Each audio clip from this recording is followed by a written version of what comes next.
Bonjour à tous. Donc le but de cette vidéo, c'est de trouver la valeur de ln de 2 sans utiliser la calculatrice.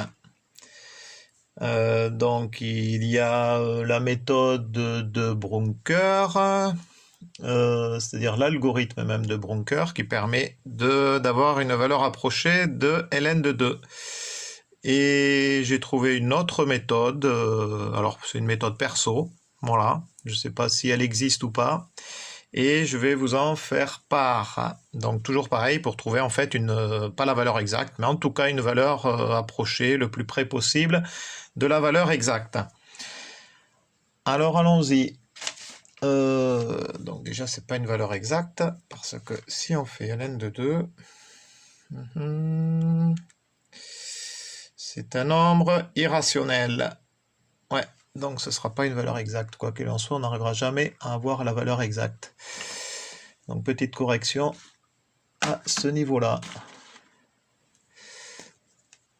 Alors, déjà on sait que ln de 2, c'est égal à l'intégrale de 1 à 2 de 1 sur x dx. Pourquoi ?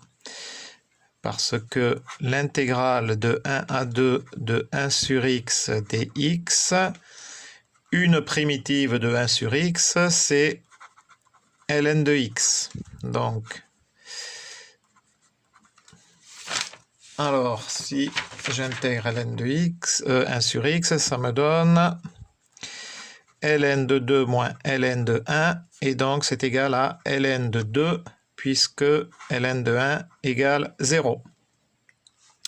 Donc voilà pourquoi ln de 2 égale l'intégrale de 1 sur 2 de 1 sur x dx.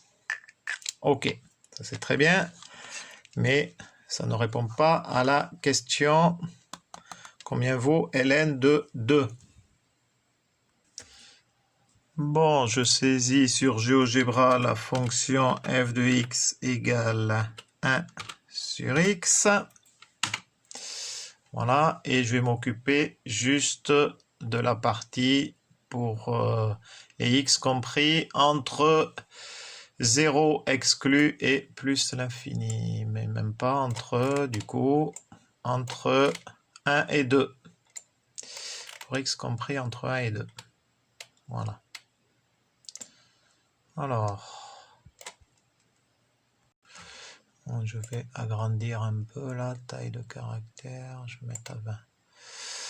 Voilà. Alors, ce que je vais faire, puisqu'en fait, logiquement, lui, il me le calculerait, hein, GeoGebra. Il me prend, si je prends l'intégrale de la fonction 1 sur x de 1 à 2, automatiquement, il me donnerait le résultat. Mais je ne veux pas utiliser cette méthode.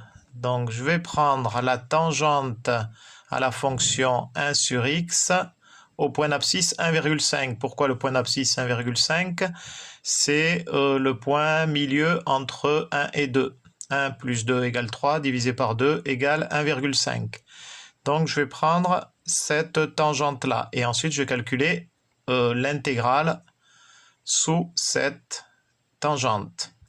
Et ça, on peut le faire manuellement. Mais bon, on va le faire avec GeoGebra. Du coup, je tape tangente entre le point donc 1,5 et la fonction f. Voilà, j'ai ma tangente. Alors, je vais mettre tout ça. Je vais mettre ça un peu plus, de manière un peu plus visible. Hop. Voilà, propriété. Mettre ça en rouge, style. Hop, je vais mettre plus grand. Voilà, donc ça c'est ma fonction f de x égale 1 sur x en rouge, et ça c'est la tangente. Donc ce tangente aussi, je vais la mettre un peu plus grand, et avec une couleur, je sais pas moi, vert par exemple, vert foncé, voilà. Voilà, ok, donc j'ai ma tangente. Alors, donc l'équation, alors évidemment, là, il faut que j'écarte. Voilà. Donc l'équation de la tangente, c'est y égale moins 0,44x plus 1,33. Donc faire l'intégrale de cette fonction sur les bornes 2 et 1, c'est facile de trouver une primitive donc de cette fonction. En fait, le GeoGebra, il le calcule de suite. On va faire intégrale. Donc, intégrale de la fonction, alors là, elle est appelée petit a, entre, donc le mini c'est 1 et le maxi c'est 2. Voilà. Donc là, j'ai déjà 0,67. Donc moi, mon but, c'est, hop, je vais agrandir un peu, c'est d'avoir la valeur de tout de cette aire là, ici, là, sous la courbe de 1 sur x entre 2 et 1. Et là, j'ai 0,67, mais uniquement ce trapèze ici, là. Et là, il me manque ces petits bouts. Voilà. Alors, comment arriver à trouver ces petits bouts-là? Eh bien, une petite idée serait de se dire, tiens, si je prenais la tangente à la courbe au point d'abscisse 1, ici. Eh bien, allons-y. Donc, je vais faire tangente. Alors, au point 1 et toujours pareil à la courbe F. Voilà. Donc là, j'ai cette tangente-là, et la tangente C, là, qui a été nommée C. Et en fait, je vais prendre l'intersection maintenant. Donc, intersection entre la tangente au point d'abscisse 1,5 et la tangente au point d'abscisse 1. Voilà, c'est ce point. Et je vais calculer l'intégrale, je vais calculer l'aire qui se situe ici. Alors, c'est quoi l'aire qui se situe ici? En fait, c'est donc entre les bornes 1 et 1,2, qui est l'abscisse du point A, là, qui est le point d'intersection de A et C.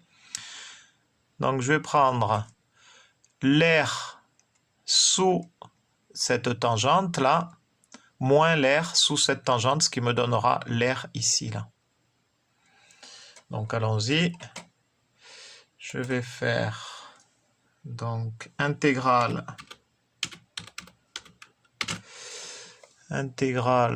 de la fonction. Alors, c'est la fonction, donc c'est C, c'est-à-dire c'est la fonction C, c'est-à-dire c'est la tangente au point d'abscisse 1 de la fonction 1 sur x.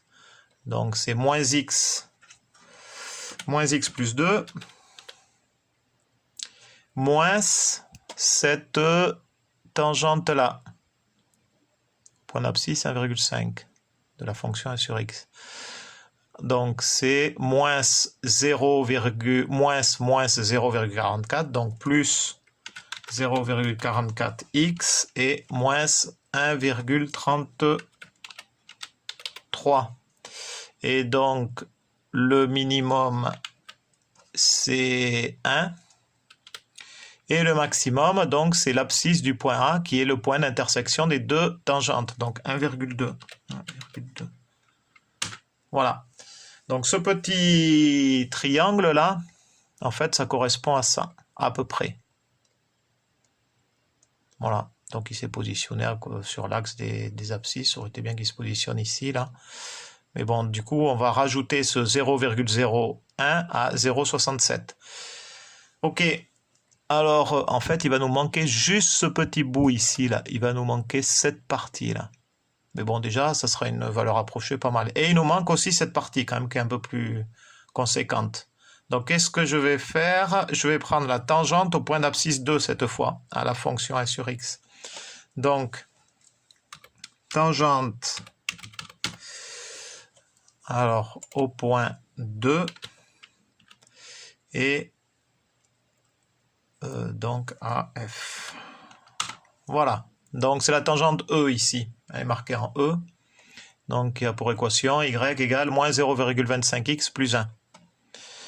Et bien là, je vais faire pareil. Je vais calculer cette partie d'air ici, là. Donc cette partie d'air, en fait... Ah oui, mais juste avant, il faut que je prenne le point d'intersection entre la tangente E et la tangente A.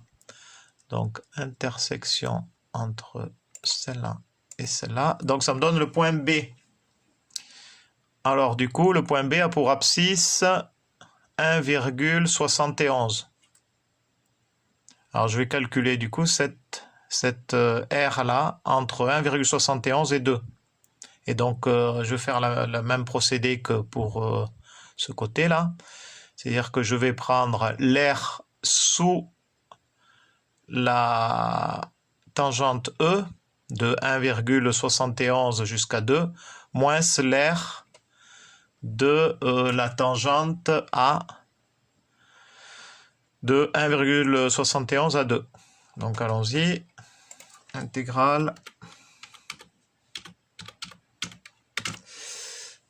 Donc intégrale de la fonction, donc E c'est moins 0,25 x, donc moins 0,25 x plus 1, moins, mais donc moins, donc du coup plus, 0,44 x, puis c'était moins 0,44 et plus, donc moins 1,33. Et je le fais aller, donc le minimum c'est l'abscisse du point B, donc c'est 1,71 jusqu'à 2. Et là je trouve 0,01 aussi. Donc qu'est-ce qu'il me reste à faire? Alors là il va me manquer aussi cette toute petite partie, donc je peux considérer comme à peu près négligeable ici, là, hein, comme pareil ici. Celle-là encore plus négligeable, celle-là, plus petite. Donc là, ce que je vais faire, je vais additionner 0,67 plus 0,01 plus 0,01, ce qui va me donner 0,69. Du coup, ln de 2 serait égal à 0,69. Donc, pas exactement 0,69, mais ln de 2 égale 0,69, 31, etc., etc. Comme je disais, c'est un nombre irrationnel. Donc qui ne s'arrête pas au niveau de la partie décimale et qui n'est non périodique au niveau de sa partie décimale. Alors, nous on avait trouvé 0, une valeur approchée de 0,69, et du coup c'est pas si mal. Donc voilà pour ce qui est de ma méthode. Alors je ne sais pas si elle existe déjà, cette méthode. Et ce qui serait curieux quand même, c'est de vérifier si ça marche aussi pour ln de 3, etc., etc. Donc on va voir ça. Donc on peut partir sur la même base, hein. Ln de 3 est bien égal à l'intégrale de 1 à 3 de 1 sur x dx. Voilà. Donc je fais la même chose avec pour trouver ln de 3. Donc je me suis situé toujours sur l'intervalle 1, 3, puisque ln de 1 égale 0. Donc je me retrouve bien avec mon ln de 3. Là j'ai pris donc la tangente au point d'abscisse 2, qui est le milieu de 3 et 1. J'ai calculé l'intégrale. Ensuite, sous cette tangente-là. Ensuite, j'ai calculé l'intégrale ici, là, qui correspond à ça, et l'intégrale ici, qui correspond à cette partie-là. Donc, si on additionne 1 plus 0,04 plus 0,03, ça me donne 1,07. Et ln de 3, c'est 1,098. Donc, c'est 1,1 environ égal à 1,1. Et là, j'ai plutôt égal à 1,07. Bon, c'est pas mal quand même, hein. Mais le problème, c'est que j'ai toujours cette partie ici, là, qui est non négligeable quelque part, hein. Enfin, ça dépend comment on voit les choses. Mais cette partie-là, je ne l'ai pas calculée. Donc, il faudrait arriver à réfléchir à ça. Comment arriver à calculer cette partie-là? Bon, c'est possible, hein.